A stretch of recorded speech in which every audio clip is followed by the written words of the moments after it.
সালাম আলাইকুম। আপনি এআই তে একটা জিনিস জিজ্ঞেস করছেন, এআই আপনাকে অ্যান্সার দিচ্ছে, কিন্তু সেই অ্যান্সারটা নির্ভরযোগ্যতা আপনি খুঁজে পাচ্ছেন না, রেফারেন্স খুঁজে পাচ্ছেন না। ও আপনাকে যে অ্যান্সারটা দিচ্ছে আপনি জানেন না অ্যান্সারটা কোত্থেকে দিয়েছে। আপনি যখন প্রেজেন্ট করবেন তখন আপনার রেফারেন্স জানা দরকার, সেটাও আপনি জানেন না। এক্ষেত্রে সলিউশন কি?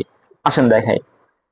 এই দেখেন একটা টুল, এখানে আমি সার্চ দিয়েছি রকেট সায়েন্স দিয়ে, এবং রকেট সায়েন্স দিয়ে সার্চ দেওয়ার পর ও আমাকে দিয়েছে, এবং প্রত্যেকটা জায়গায় রেফারেন্স দিয়েছে। ওই ইনফরমেশনটা কোত্থেকে পেয়েছে? এই যে ফর্মি ল্যাব থেকে পেয়েছে, এই ইনফরমেশনটা কোত্থেকে পেয়েছে? জিআরসি থেকে পেয়েছে, নাসা থেকে, ঠিক আছে? এবং শুধু তাই না, ও এই যে এখানে আরো কিছু সাইটের লিংক দিয়েছে, যে নিচের উত্তরটা ও কোন কোন সাইট থেকে দিয়েছে। দারুণ না বিষয়টা? তারপরে দেখেন এখানে লিংক, ও কোন কোন লিংক থেকে আপনার প্রশ্নগুলোর উত্তর নিয়ে এনেছে সেটাও দেখিয়েছে। এই রিলেটেড ইমেজ দেখিয়েছে। হ্যাঁ, তো আপনি যদি কোনো প্রেজেন্টেশন বা যা কিছুই বানান, বা আপনার যদি ইমেজ দরকার হয়, আপনি এক ক্লিকে কিন্তু ইমেজ গুলো দেখতে পারবেন, রাইট?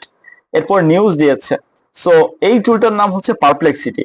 আমরা আমাদের 12 এআই টুলস প্রোগ্রামে পারপ্লেক্সিটি টুলটাও দেখাবো, এবং এর পাশাপাশি আরো 11টা টুল, দারুণ দারুণ টুল দেখাবো, যে টুলগুলো দিয়ে আপনি data analysis, image generation, report writing সহ অনেক কাজ করতে পারবেন। সো রেজিস্ট্রেশন করে ফেলেন এখনই, দেখা হচ্ছে প্রোগ্রামে।